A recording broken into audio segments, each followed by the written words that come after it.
नमस्कार दोस्तों, स्वागत है आप सभी लोगों का आपके अपने YouTube channel NCERT online classes के अंदर। दोस्तों आज मैं आप लोगों को पढ़ाने वाला हूं एनसीईआरटी चैप्टर 2। चैप्टर का नाम है सूक्ष्मजीवी मित्र एवं शत्रु।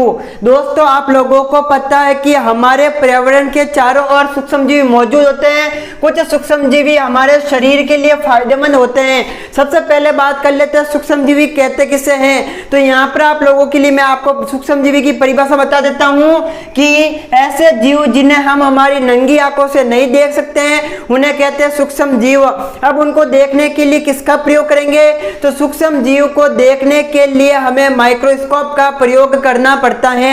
आ रही है मेरी बात आप लोगों के समझ में। अब यहाँ पर आगे देखेंगे सूक्ष्म जीवों को मुख्य रूप से 4 भागों में बांटा जाता है। कितने भागों में बांटा जाता है विद्यार्थियों, तो सूक्ष्म जीव को मुख्य रूप से 4 भागों में बांटा जाता है।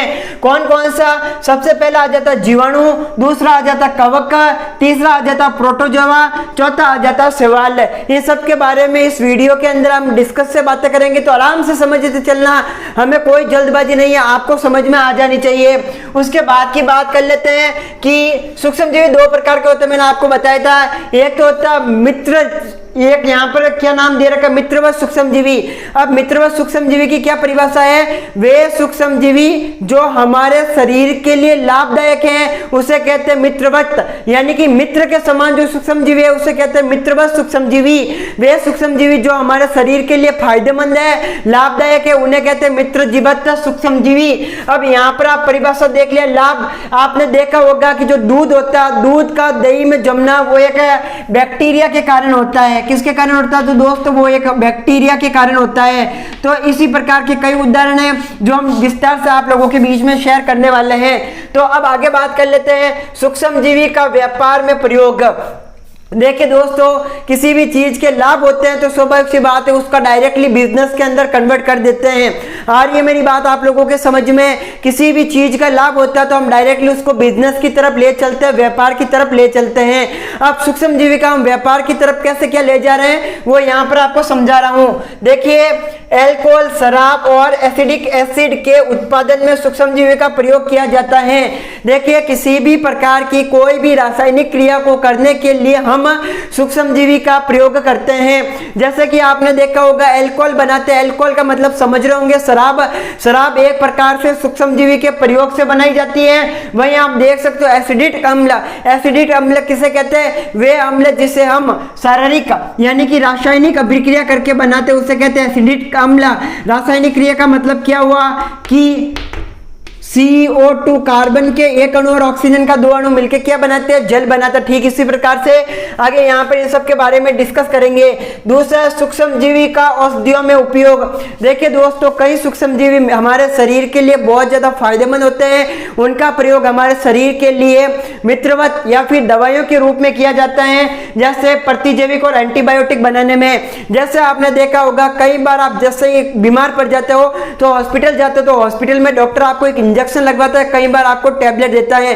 जो टैबलेट होती है वो आपकी एंटीबायोटिक का काम करती है, जो आपके शरीर के अंदर कीटाणु मौजूद है उनको मारने की कोशिश करती है। वही आपके सूक्ष्मजीवी का रूप में या फिर सूक्ष्मजीवी के छोटे रूप में प्रयोग करती हैं।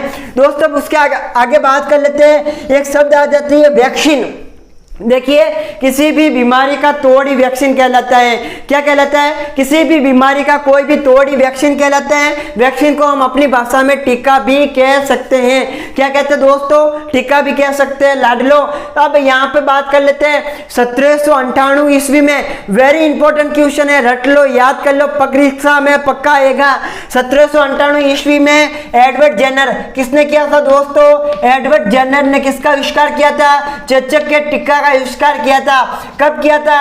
1798 में। याद कर लेना, रट लेना, क्यों परीक्षा में पक्का आएगा। चेचक का टीका कब बनाया, किसने बनाया और क्यों बनाया? कब बनाया, किसने बनाया, क्यों बनाया? स्वाभाविक सी बात है, चेचक नाम की महामारी फैली इसलिए चेचक का टीका बनाना जरूरी हो चुका था, लाडलो। अब यहाँ पर अपन आगे पढ़ रहे हैं। एक सबसे इंपॉर्टेंट टॉपिक अब यहाँ पर आप लोगों के लिए शुरू हो रहा है, ध्यान से देख लेना और समझ लेना। देखिए दोस्तों किसी भी चीज को समझने के लिए हमें उसका एक चक्र समझना पड़ता है। चक्र का मतलब कि वो किसी चीज से स्टार्ट होकर किसी चीज में मिल जाती है, उसे बोलते चक्र है। जैसे कि आदमी का हुआ जन्म, जन्म के बाद वो पहुंचा बच्चा बाल्यावस्था में पहुंचा, स्कूल गया, स्कूल के बाद थोड़ी बहुत उम्र हुई, शादी के बाद बच्चे हुए, बच्चे के बाद बुढ़ापा आएगा, बुढ़ापे के बाद उसकी मौत हो जाएगी। तो उसे बोलते हैं एक सीरीज या फिर एक चक्र। आ रही है मेरी बात समझ में आप लोगों के? अब यहाँ पर आपको एक नाइट्रोजन है, गैस है, उनका कुछ किसी प्रकार का चक्र है, वो मैं आपको समझा देता हूं। जैसे ये आ चुका अपना वायुमंडलीय चक्र। हमारे आसपास का जो भी वायुमंडल है वो यहाँ पर वायुमंडलीय चक्र के अंदर इंक्लूड हो चुका है। अब यहाँ पर आप इसे नाइट्रोजन के रूप में कह सकते हो। अब नाइट्रोजन यहाँ पर जीवाणु द्वारा N के यौगिक के गैसों व नाइट्रोजन में परिवर्तन, हम लोग जीवाणु के रूप में नाइट्रोजन को परिवर्तन करते हैं। तो यहाँ पर आपके कुछ नाइट्रोजन है वो जीवाणु के रूप में परिवर्तन हो चुकी है, और कुछ जो आपके वायुमंडल में ना वो तड़ित द्वारा नाइट्रोजन का स्थिरीकरण कर लेती है। जैसे कई जगह ऐसी होती है जो नाइट्रोजन का स्थिरीकरण कर लेती है, उसे बोलते हैं तड़ित के द्वारा नाइट्रोजन का स्थिरीकरण। अब यहाँ पर आगे बढ़ेंगे तो मिट्टी की उपस्थिति।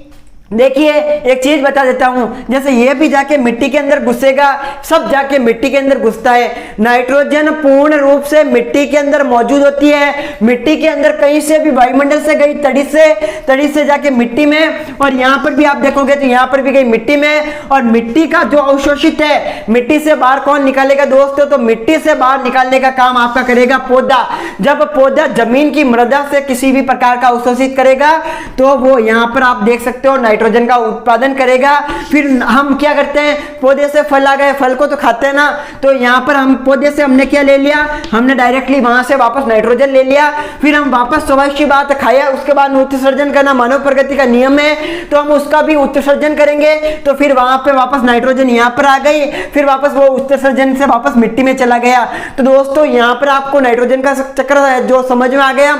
नाइट्रोजन प्रगति में कहां से शुरू होती है, कहां पर खत्म आती है, ये बात आगे समझ में। देखिए दोस्तों अब तक मैं आपको वापस एक बार रिपीट कर लेता हूं। सूक्ष्म जीवी का मतलब क्या होता है? वे यौगिक या फिर आप कह सकते हो वे जीव जिन्हें हम हमारी नंगी आंखों से नहीं देख सकते, उन्हें सूक्ष्म जीव कहते हैं। सूक्ष्म जीव दो प्रकार के होते हैं, एक वे सूक्ष्म जीव जो हमारे शरीर के लिए लाभदायक है, एक वे सूक्ष्म जीव जो हमारे शरीर के लिए नुकसानदायक है। प्रिय विद्यार्थियों, हमारी टीम आप लोगों के लिए इतनी मेहनत कर रही है, तो इस वीडियो को लाइक करना तो बनता है यार, दबा के लाइक करो यार। हम लोग आप लोगों के लिए मेहनत करते हैं, आप लोगों के लिए लाइव क्लासेस रिकॉर्ड करते हैं। दोस्तों हमारा यही प्रयास है कि कोई भी व्यक्ति शिक्षा से वंचित नहीं रहे, इसी को लेकर हमारी टीम लगातार तैयारी कर रही है। अब यहाँ तक तो आप लोगों की बात आगे समझ में। अब बाकी के लिए आप यहाँ पर नीचे वाले वीडियो देख सकते हो, और चैनल को सब्सक्राइब करके नोटिफिकेशन बेल प्रेस करो। फिर मिलते हैं नेक्स्ट वीडियो के अंदर। धन्यवाद। जय हिंद, वंदे मातरम। हेलो दोस्तों, क्या आपके भी पढ़ाई में डाउट हो तो पूछो डाउटनेट के साथ। बस क्वेश्चन की पिक्चर क्लिक करो, क्रॉप करो, डाउटनेट पर सेंड कर दो। 2 सेकंड के अंदर आपको आपके क्वेश्चन का वीडियो सॉल्यूशन आंसर मिल जाएगा। फिर चाहे क्वेश्चन आपका होमवर्क का हो, सीबीएसई बोर्ड का, यूपी बिहार महाराष्ट्र राजस्थान एमपी अन्य किसी भी बोर्ड का, फिजिक्स केमिस्ट्री बायोलॉजी मैथमेटिक्स, या फिर class 6 to 12 ITI JEE mains and advance तक के क्वेश्चन का सोल्यूशन है। यहाँ पर आपको दोस्तों इतना ही नहीं, आपको यहाँ पर class 6 to 12 ITI JEE mains and NEET तक के लिए लाइव क्लासेज हिंदी और इंग्लिश दोनों मीडियम में। तो आज ही डाउनलोड करें डाउटनेट ऐप। अधिक जानकारी के लिए लिंक इन डिस्क्रिप्शन।